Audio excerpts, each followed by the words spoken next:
all have a story. Maybe you enjoy stories in the form of a book or a movie. As a child, I loved reading. And then as a college student, my love for stories took me to major in broadcast journalism at the University of Georgia. My plan was to be a television news reporter. But my story took a surprising turn when I agreed to lead a youth retreat one weekend during the second semester of my senior year of college. That weekend, at the Saturday night service, in the front of the sanctuary, God met me there. God actually showed me that my plan for my life was not his plan. So I moved back home, decided to do an internship at my home church, and traded the exciting world of television broadcast news for a summer of camps, mission trips, and late nights listening to girls' stories. That summer, on June 20th of 2004, I was unpacking after being on a youth trip when my mom knocked on my bedroom door. When I opened the door and looked into her eyes, I knew something was wrong. She said, "Your dad and I always meant to tell you, but there just never seemed to be a good time." My mind was racing. I had no idea what she was about to say. Her big green eyes filled with tears. We sat down on my bed as she began to tell me about finding out that she was pregnant with me as an 18-year-old freshman in college. Having a baby was definitely not part of her plan. My mom decided she wanted to have an abortion, but my dad was adamant that my mom was making the wrong decision. He begged her to reconsider, but my mom's mind was made up. She made an appointment at an abortion clinic in Tulsa, Oklahoma. When she arrived at the clinic doors were closed. She soon discovered that the clinic had moved to the other side of town and she had to reschedule her appointment. So she went back to the clinic in Tulsa and they immediately took my mom into an ultrasound room. They didn't show her the screen was turned away from her, but they measured the size of the baby that was growing inside. And they determined that I was just over 13 weeks gestation. In Oklahoma at the time, they could only do abortions up to 12 weeks. So they turned my mom away. My mom went to another clinic in Little Rock. The clinic did another ultrasound. Within 2 days, my mom was now measuring 15.3 weeks pregnant. In Arkansas at the time, the limit was 15 weeks. And that clinic turned her away once again and sent her to a clinic in Dallas, Texas. Determined, my mom drove with a friend to Dallas. Again, she went into that familiar ultrasound room. That clinic did abortions up to 20 weeks, and my mom measured 21.6 weeks pregnant.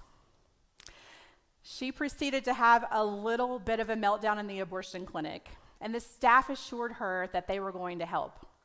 They sent her to their sister clinic on the other side of Dallas, which took their ultrasound results. The next morning, my mom arrived for a 2-day dilation and evacuation abortion procedure. After they did the first part of the procedure, they sent her back to the place where she was staying. They told her to get some rest, to take some Tylenol if she needed it for pain, and to come back the next morning for the rest of the procedure. That night, my mom was in a lot of pain. The Lord led my dad to call my mom that night in the middle of the night, and he asked to pray for her. God was moving in my mom's heart, and my mom told my dad that if he would drive to Dallas and meet her at the clinic the following morning, she was 90% sure she wouldn't go through with the rest of the procedure. My dad was ecstatic, but how would he get to Dallas? My dad went to the house of a couple from his church named Bill and Jana. Jana got on her knees with my dad and prayed that if God wanted her and her husband to help my dad, that he would make it clear what they should do. Her husband, Bill, handed my dad his credit card and said, quote, "Go to Dallas and save your baby." And Jana followed that up with, "If your girlfriend needs a place to stay, she can stay with us." My dad left Little Rock at 4 a.m. to drive to Dallas. When he arrived at the clinic, he discovered that my mom wasn't in the waiting room.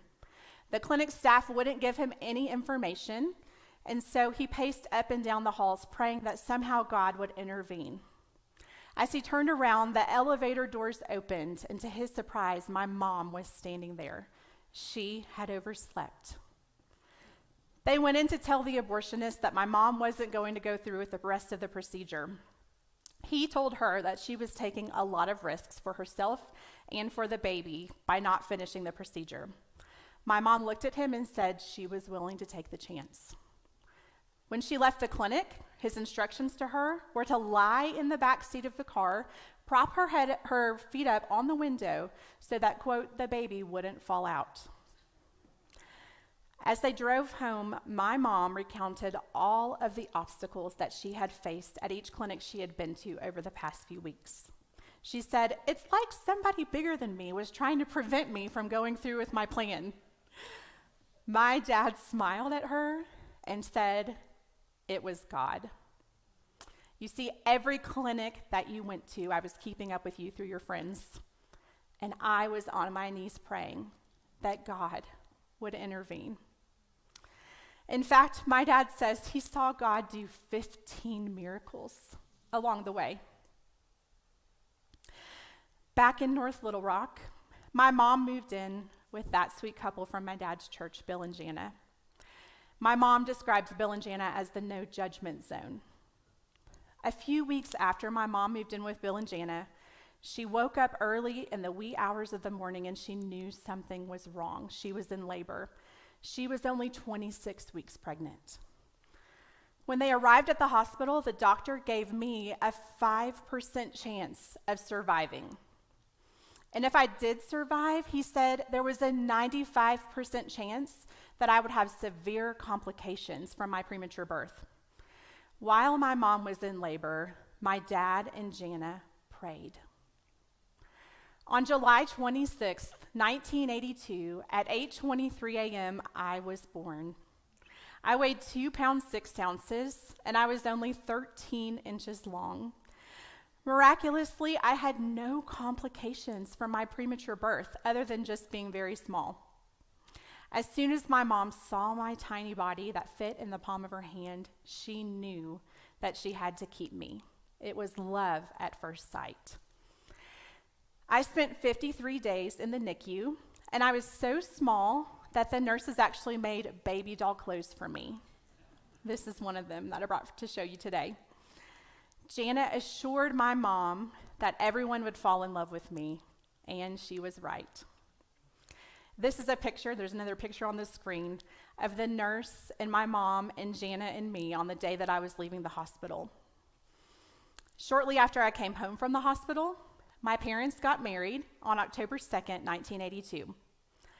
My mom came to know the Lord and was baptized a few months later, which she attributes to the godly influence of this young married couple named Bill and Jana and the 15 miracles that God did to save my life. Today, my parents have been married for 42 years. And today, I'm also 42 years old.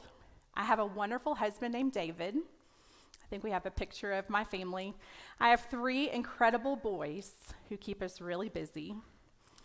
And today, I stand before you to share that our God is a God of miracles. Our God answers prayers. The same exact God who went to such great lengths to rescue me and to save my life did the exact same thing for every single person in this room. He loves you. He cares about you. And he's writing an amazing story through the lives of every single person in this room. So will you be the one today to say yes to God? Will you be a prayer warrior like my dad? Will you have the courage of my mom or the compassion of Bill and Jana? The God of the universe is inviting you to be a part of his grand story. He writes the best stories, and I'm certainly living proof of that. Thank you.